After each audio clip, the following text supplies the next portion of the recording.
Hello दोस्तों, कैसे हैं आप सब। तो दोस्तों आज की इस वीडियो में एवरेज यानी कि औसत पढ़ेंगे। दोस्तों ये औसत का पार्ट 4 वीडियो है। इससे पहले 3 वीडियो अपलोड कर दिया गया है। अगर नहीं देखे हैं दोस्तों तो इसका लिंक वीडियो के डिस्क्रिप्शन बॉक्स में मिल जाएगा, आप वहां से इसको देख सकते हैं। तो दोस्तों चलिए आज का वीडियो स्टार्ट करते हैं। दोस्तों एवरेज में आपको ये 2 फार्मूला हमेशा याद रखना होगा। अगर दोस्तों इससे पहले का पार्ट देखे होंगे तो आपको ये बात पता होगा, नहीं तो दोस्तों इसमें भी बता देते हैं। देखिए, जब औसत निकालना होगा दोस्तों तब आपको औसत बराबर योग बट्टा संख्या वाला फार्मूला लगाएंगे। ठीक है, योग का मतलब दोस्तों जितना संख्या रहेगा इसका योग और जितना संख्या रहेगा उसका गिनती करके नीचे में लिख देंगे बट्टा में। ठीक है, और दोस्तों जब योग निकालना होगा तब लगाएंगे योग बराबर औसत गुने संख्या, यानी कि औसत और संख्या को गुना कर देंगे तो योग निकल जाएगा। चलिए दोस्तों प्रश्नों को करते हैं। फर्स्ट प्रश्न है दोस्तों, 60 मानों का औसत 40 है तथा 40 मानों का औसत 60 है, तो सभी मानों का औसत क्या होगा। क्या करेंगे दोस्तों, सबसे पहले देखिए 60 मानों का औसत कितना है, 40 है, तो इसका योग निकाल लीजिए। तो क्या कीजिए, 60 को 40 को गुना कर दीजिए तो इसका योग निकल जाएगा। अब ये बोले हैं कि योग बराबर औसत गुने संख्या, तो औसत 40 है और मान कितना है दोस्तों 60 है। ठीक है, तो इस दोनों को गुना कर दीजिए। इसके बाद क्या कर रहा है, तथा 40 मानों का औसत 60 है, यानी कि दोस्तों 60 मानों का औसत 40 है और इसके बाद 40 और मानों का दोस्तों औसत 60 है, तो 40 गुने 60 भी लिख लीजिए फिर इस प्रकार से। ठीक है, अब दोनों को दोस्तों गुना कर लीजिए और जोड़ लीजिए। ठीक है, और इसके बाद दोस्तों लास्ट में क्या कर रहा है, सभी मानों का औसत क्या होगा। सभी मानों का मतलब दोस्तों 60 मान ये, ठीक है, और 40 मान ये, दोस्तों दोनों का औसत क्या होगा। तो 60 40 क्या हो जाएगा दोस्तों 100, बट्टा में 100 लिख दीजिए, आपका आंसर आ जाएगा। ठीक है, अब देखिए दोस्तों 60 को और 40 को गुना करेंगे तो क्या होगा, 6 चौक 24 यानी कि 2400, और इसको दोस्तों 40 और 60 को गुना करेंगे तो इसको भी 2400 होगा। जब दोनों को जोड़ेंगे दोस्तों तो 24 और 24 क्या हो जाएगा 4800 और बट्टा में 100 हो जाएगा। जब दोस्तों 4800 में 100 से भाग देंगे तो क्या होगा, 100 से भाग देंगे दोस्तों तो 48 हो जाएगा। ठीक है, यानी कि दोस्तों सभी मानों का औसत जो हो जाएगा ये 48 हो जाएगा। इसका राइट आंसर दोस्तों ऑप्शन नंबर दूसरा हो जाएगा। ठीक है दोस्तों, तो इसी प्रकार से ऐसे प्रश्नों को बनाएंगे। तो दोस्तों उम्मीद करता हूँ इस प्रश्नों को आप अच्छी तरह से समझ गए होंगे। चलिए दोस्तों नेक्स्ट प्रश्नों को देखते हैं। नेक्स्ट प्रश्न है दोस्तों, 8 संख्याओं का औसत 6 है तथा अन्य 6 संख्याओं का औसत 8 है, तो सभी 14 संख्या का औसत क्या होगा। देखिए दोस्तों 8 संख्याओं का औसत कितना है, 6 है, तो इसको सबसे पहले क्या कीजिए, योग निकाल लीजिए। तो योग निकालने के लिए दोस्तों औसत गुने संख्या, तो औसत 6 है और संख्या कितना है 8 है, तो दोनों को सबसे पहले गुना कर लीजिए तो क्या हो जाएगा 8 संख्याओं का योग निकल जाएगा। इसके बाद दोस्तों क्या कह रहा है, अन्य 6 संख्याओं का औसत 8 है और दोस्तों 6 संख्याएं जिसका औसत 8 है। ठीक है, तो क्या कीजिए इसका भी योग निकाल लीजिए। तो लिखिए 6 संख्याएं तो 6 गुने 8। ठीक है, अब दोस्तों आपसे लास्ट में पूछा जा रहा है सभी 14 संख्या का औसत क्या होगा। कौन 14 संख्या दोस्तों, शुरू में 8 संख्या है और जो 6 संख्या इन दोनों संख्या का या जोड़ देंगे तो 14 हो जाएगा, तो उसी का औसत पूछ रहा है। तो क्या कीजिए सबसे पहले इनका योग निकाल लीजिए। ठीक है, इन दोनों का और जोड़ लीजिए और जितना संख्या का औसत निकालने के लिए कह रहा है उसे भाग दे दीजिए। तो 14 संख्या का औसत निकालने के लिए कह रहा है तो 14 से भाग दे दिए। ये दोस्तों क्यों किए, देखिए जब औसत निकालना होता है तो क्या करते हैं, योग बट्टा संख्या, इसीलिए सबसे पहले योग निकाल लिए और 14 दोस्तों संख्या है, 14 संख्या का निकालना है बाद में, इसीलिए 14 से भाग दिए। ठीक है, तो क्या हो जाएगा दोस्तों 8 को 6 से गुना करेंगे तो 8 6 48 और इस 6 को 8 से गुना करेंगे तो भी 48 होगा। दोनों को जोड़ेंगे तो क्या हो जाएगा दोस्तों 48 और 48 को जोड़ेंगे तो 96 हो जाएगा। ठीक है, 96 और बट्टा में क्या है 14 है। 96 में दोस्तों 14 से भाग देंगे तो क्या होगा, 14 पंचे 70 चौछक 84। ठीक है, तो 6 पूर्णांक 12 बट्टा 14 हो जाएगा।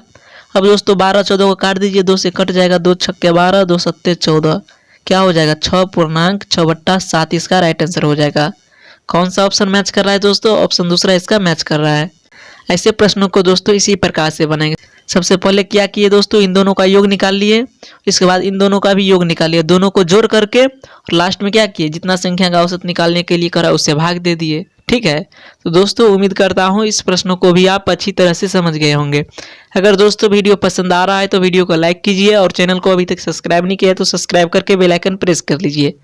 चलिए दोस्तों नेक्स्ट प्रश्नों को देखते हैं। नेक्स्ट प्रश्न है दोस्तों, 20 संख्याओं का औसत 42 परिकलित किया जाता है। ठीक है, बाद में पता लगता है कि औसत परिकलित करते समय एक संख्या 64 को गलती से 104 लिख दिया गया, तो सही औसत क्या होगा।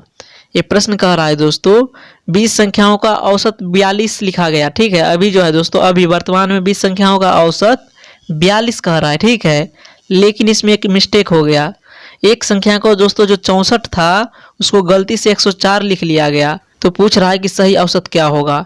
देखिए दोस्तों, जब 64 को अगर 104 लिख लिया गया होगा तो औसत तो बढ़ गया होगा, ठीक है। तो ऐसे प्रश्न को दोस्तों किस प्रकार से बनाएंगे, देखिए 64 को गलती से कितना लिख लिया गया, 104। 64 और 104 में दोस्तों अंतर कितना है, 40 का अंतर है, तो 40 लिख लीजिए सबसे पहले, ठीक है। और शुरू में दोस्तों देखिए फिर से कि 20 संख्याओं का औसत कितना है, 42। संख्या कितना है दोस्तों, 20 है। तो दोस्तों जितना का अंतर है उसमें क्या कीजिए, जितना संख्या है उसे भाग दे दीजिए। तो 20 संख्या है तो 20 से भाग दीजिए, क्या हो जाएगा, 20 दूना 40, 2 निकल गया दोस्तों। अब क्या कीजिए, इस 2 को, ये जो 20 संख्याओं का औसत 42 परिकलित किया गया है उसमें से माइनस कर दीजिए। देखिए दोस्तों ये 2 क्यों माइनस करेंगे, कह रहा है दोस्तों एक संख्या 64 को गलती से 104 लिख दिया गया। जब दोस्तों 64 को गलती से 104 लिख दिया गया तो क्या हुआ होगा, औसत बढ़ गया होगा, ठीक है, क्योंकि बढ़ा करके लिख दिया गया। इसका मतलब दोस्तों अब जो सही औसत होगा, जब 64 लिखा जाता तो औसत जो होता है 42 से कम होता, ठीक है। तो इसीलिए 42 में से दोस्तों इस 2 को माइनस कर देंगे। तो 42 में से 2 को माइनस करेंगे तो क्या हो जाएगा दोस्तों, 40 हो जाएगा। इसका मतलब दोस्तों 64 के बदला में अगर 104 नहीं लिखा गया होता तो इसका सही औसत 40 हो जाता, ठीक है। तो कौन सा ऑप्शन मैच कर रहा है, ऑप्शन ए इसका दोस्तों मैच कर रहा है। दोस्तों उम्मीद करता हूँ इस प्रश्न को भी आप अच्छी तरह से समझ गए होंगे। चलिए दोस्तों नेक्स्ट प्रश्न को देखते हैं। नेक्स्ट प्रश्न है दोस्तों, 6 प्रेक्षणों का औसत 12 है। यदि 7वां प्रेक्षण शामिल कर लिया जाए तो औसत में 1 की कमी हो जाती है, तो 7वें प्रेक्षण का मान क्या होगा।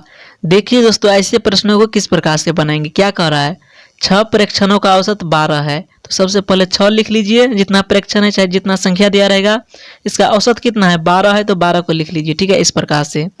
इसके बाद क्या कह रहा है, यदि 7वां प्रेक्षण शामिल कर लिया जाए तो औसत में 1 की कमी हो जाती है।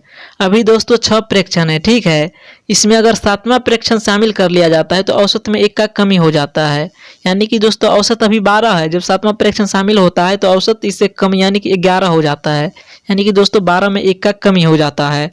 तो क्या करेंगे दोस्तों, जब 1 का कमी हो चाहे वृद्धि हो, कुछ भी हो, जितना का कमी होगा चाहे वृद्धि होगा, तो अगर कमी होगा तो क्या करेंगे, पहले वाला औसत में से घटा लेंगे, अगर वृद्धि होगा तो पहले वाला औसत में जोड़ लेंगे।